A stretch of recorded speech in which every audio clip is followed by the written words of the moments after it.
अस्सलाम वालेकुम नाजरीन। इस एपिसोड के आगाज में हम देखते हैं कि एक दिन पहले मलहून खातून अपना घोड़ा लिए जंगल में से आगे बढ़ रही होती है कि इस दौरान कुछ तुर्क सिपाही उनके सामने आ जाते हैं और चारों तरफ से उसे घेर लेते हैं। और फिर एक बुजुर्ग आदमी उन्हें रोकते हुए कहता है, रुको खातून, तुम्हारी मंजिल क्या है? तो मलहून कहती, कैजल एल्मा। तो वह बुजुर्ग कहता, इस राह में अपनी तलवारें तेज करने वालों की माएँ कितनी खुशनसीब हैं। वो बेटे और बेटियां जिन्हें सहरी के वक्त दूध पिलाया गया कितनी खुशकिस्मत है। अपना खून निचोड़कर दूध पिलाने वाली और अपनी लोरियों से इज्जतदार बच्चे जनने वाली, अल्लाह की मोहब्बत के साथ अपने बच्चों को परवान चढ़ाने वाली तुर्क माएँ कितनी खुशनसीब हैं। तो मलहून कहती है, 3, 7 और 40 सच्चे बहादुरों की खातर, हमें ईमान के नूर से मुनव्वर करने वाले हक ताला की खातर। और फिर पूछती, कैजल एल्मा किस जानब है? तो बुजुर्ग आदमी अपने हाथ के इशारे से बताता है, आइए इस जानब। और फिर मलहून उस जानब बढ़ती है और फिर वो बुजुर्ग आदमी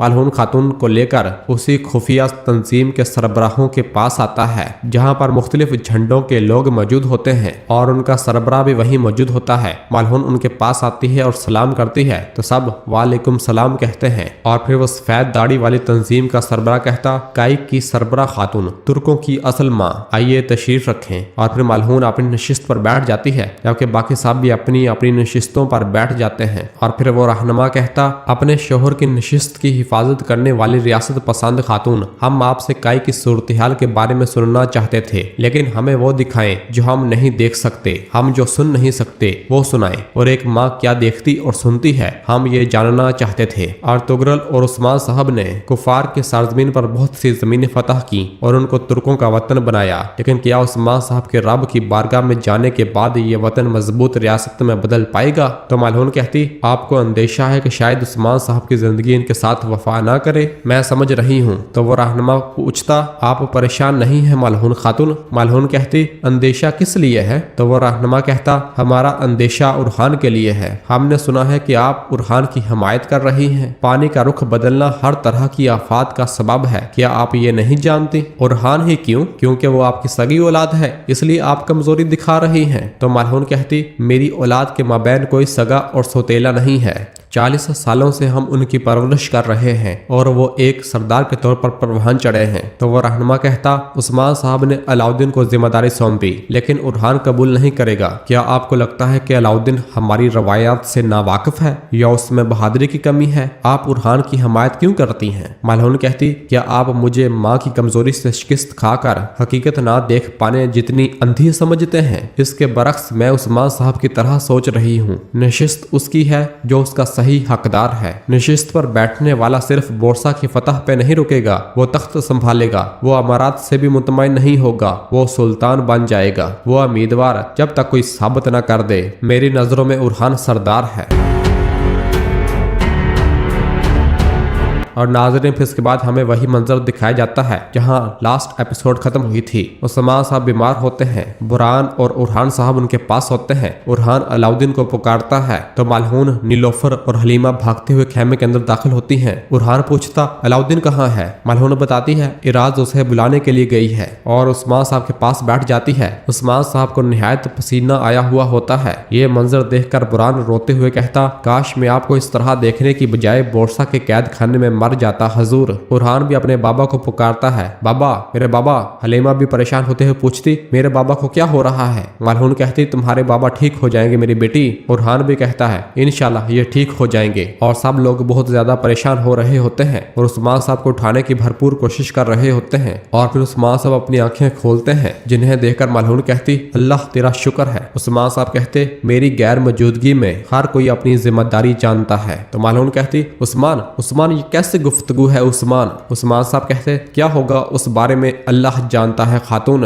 और फिर उरहान से कहते, तुम्हारी जिम्मेदारी कबीले, इत्तेहाद और निज़ाम की हिफाजत करना है। यह सुनते साथ ही उस्मान साहब अपनी आंखें बंद कर लेते हैं, जबकि मलहून उस्मान साहब पुकारते ही चली जा रही होती है। बुरहान भी रोते हुए कह रहा होता है, हुजूर आंखें खोलें। और फिर उरहान एकदम उठता है और वहां से जाने लगता है। तो मलहून पूछती, उरहान कहाँ जा रहे हो? उरहान कहता, कबीले में इत्तेहाद और निज़ाम का मतलब मेरे बाबा है माँ। मैं अपनी जिम्मेदारी निभाने जा रहा हूँ। मैं ये दर्द देने वाले शख्स से इलाज लूंगा। और ये कहकर उरहान खेमे से बाहर आता है। इस दौरान अलाउद्दीन खेमे के अंदर दाखिल हो रहा होता है और पूछता है, भाई यहाँ क्या हो रहा है? बुरहान कहता, उनके पूरे जिस्म में काफिर का दिया गया जहर बह रहा है। अलाउद्दीन पूछता, जहर? कौन सा जहर? बुरहान कहता, यह जहर लफ्ज इस खेमे से बाहर नहीं निकलना चाहिए। अलाउद्दीन, हम उस्मान साहब की हिफाजत उनके अपने खेमे में नहीं कर सकते, हम दुश्मन को ये कहने की जुर्रत नहीं करने देंगे, बाबा तुम्हारी इमारत में है। अलाउद्दीन पूछता, तुम कहाँ जा रहे हो? बुरहान कहता, ये इलाज या तो तुम ढूंढोगे या मैं ले आऊंगा। जब तक ये इलाज नहीं मिल जाता तुम्हारे लिए और मेरे लिए नींद हराम है, तुम होशियार रहना। और ये कहकर बुरहान खेमे से बाहर आ जाता है और जैसे ही बाहर आता है तो खलील से कहता, उस हकीम को मेरे पास लेकर आओ कारा खलील,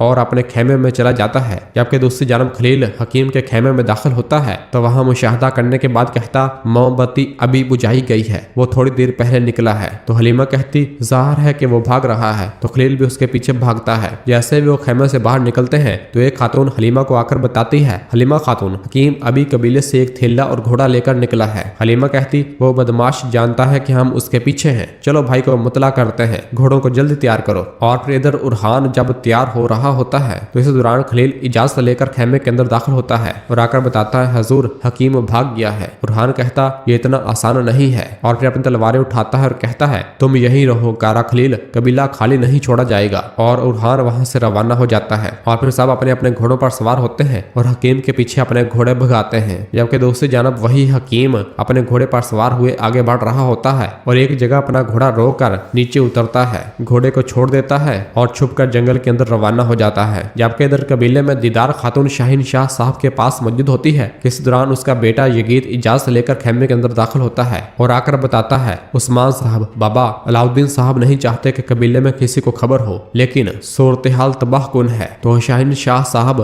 थोड़ा अफसरदा होते हुए कहते हैं, उस्मान साहब, और फिर कहते हैं, ठीक है, ये मातम का नहीं मजबूत खड़े होने का वक्त है। और फिर यगीत से कहते, फातिमा खातून लश्करगाह के लिए एनागोल से हथियार लाएंगी, तुम खुश आमदीद कहोगे, खुद को अच्छी तरह से पेश करोगे। यगीत कहता, जो आपका हुक्म बाबा। और ये कहकर खेमे से रवाना हो जाते हैं। और फिर पीछे से दीदार अपने बेटे से कहती, यगीत मेरे बेटे, देखो तुमने देखा हर बुराई में खैर होती है, फातिमा का दिल जीतने के लिए ये जिम्मेदारी तुम्हारे लिए एक मौका है। वो लड़की अपने बाबा को बहुत पसंद करती है, तुम जानते हो, तुम उसके साथ रहो और उसे तसल्ली दो, वो हलीमा जैसी नहीं है, उसे अकेला मत छोड़ना, ठीक है? तो यगीत कहता, फिक्र न करे माँ, ए वल्ला, और रवाना होता है। जबकि दूसरी जानब जंगल में बुरहान साहब, नीलोफर और हलीमा अपने घोड़ों पर सवार हुए उस जगह पहुंचती हैं जहां हकीम ने अपना घोड़ा रोका था। बुरहान कदमों के निशानात को देखता है और घोड़े से नीचे उतरता है। जबकि इधर हकीम एक पैगाम लिख रहा होता है। इधर बुरहान कदमों के निशानात को देखते हुए कहता, ये एक घोड़ा नहीं है, आने जाने वाले बहुत हैं, ज़ाहिर है। और फिर इधर हकीम वही पैगाम को बंद करता है और वहां छुपाए हुए अपने कबूतर को निकालता है और उसके साथ वो पैगाम बांध कर उसे उड़ा देता है। और फिर बुरहान और नीलोफर जैसे ही थोड़ा आगे आते हैं तो वो हकीम को देख लेते हैं और छुप कर उसे देखने लग जाते हैं। और फिर इस दौरान हम देखते हैं कि मंगोल होकर वहां पहुंचाते हैं और हकीम से पूछते, तुम्हारा यहाँ क्या काम? जब तक मजबूरी ना हो, जब तक जहर खत्म ना हो जाए, तुम यहाँ मत आना, क्या मैंने तुम्हें नहीं कहा था? तो वो हकीम कहता, उस्मान साहब की तबीयत बहुत नासाज है, मैं उनके फौत हो जाने से खौफजदा हूँ। तो वो मंगोल कहता, तुम इस काम में कामयाब नहीं हो सके, फौरन कबीले लौटो, उस्मान मरता है तो तुम भी मरोगे। हकीम कहता, मैं वापस नहीं लौट सकता, वो मुझ पर शक करते हैं, लेकिन फिर भी मेरे पास एक अहम खबर है। एनागोल से एक काफिला कबीले की तरफ आएगा, उसमें हथियार होंगे। काफिले की सरबराही उस्मान साहब की बेटी फातिमा का रही है। यह सब सुनकर हलीमा और बुरहान बहुत परेशान हो जाते हैं। हकीम बताता है कि मैंने कबूतर भेजा है, मेरी बदौलत वो सब जान जाएंगे। यह सुनकर वो मंगोल कहता, तो फिर तुम्हारी जरूरत नहीं रही, इसे मार डालो। उसके आदमी जैसे ही हकीम पर हमलावर होने लगते हैं तो इस दौरान हलीमा अपना खंजर निकालती है और उस मंगोल को मुद्दे मारती है। और फिर अगले ही लम्हे बुरहान, नीलोफर और हलीमा भी बाहर निकल आती हैं और अपने तलवारों से मंगोलों पर हमलावर हो जाती हैं। उनके दरमियान थोड़ी देर लड़ाई जारी रहती है। हलीमा नीलोफर बहादुरी का मुजाहरा करते हुए मंगोल नौकरों को एक एक करके जहन्नम वासल कर रही होती है, जबकि बुरहान भी आने वाले हर एक मंगोल को मौत के घाट उतारता ही चला जा रहा होता होता है और फिर इसके बाद उसके सरबराह को भी मार दिया जाता है। जब सबको मार दिया जाता है तो हलीमा उस हकीम को पकड़कर उरहान के पास आती है। उरहान कहता बताओ जरा, तो हकीम कहता उन्होंने मुझे उस्मान साहब को जहर देने का कहा कि उन्हें बहुत ज्यादा बीमार करूं, लेकिन वो नहीं चाहते थे कि वो मरे, वो बीमार करना चाहते थे। उन्होंने कहा कि इन्हें उनकी मुर्दा नहीं बीमार हालत में जरूरत है।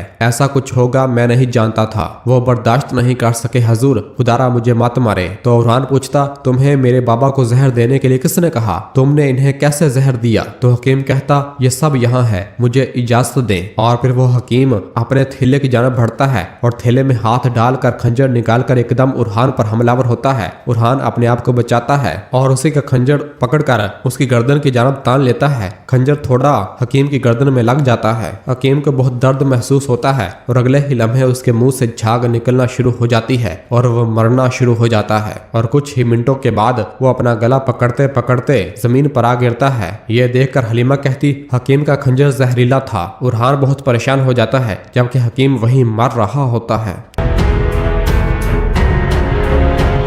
और नाजरीन इसी जगह पर एपिसोड खत्म करते हैं। मिलते हैं बहुत जल्द अगली एपिसोड के साथ। वीडियो को लाइक कर दें और जिन दोस्तों ने अभी तक चैनल सब्सक्राइब नहीं किया वो जल्दी से चैनल सब्सक्राइब कर दें और बेल आइकन यानी घंटी वाले निशान को भी प्रेस कर दें ताकि आने वाले एपिसोड्स आपको आसानी मिल सकें। दुआओं में याद रखें। अल्लाह हाफिज।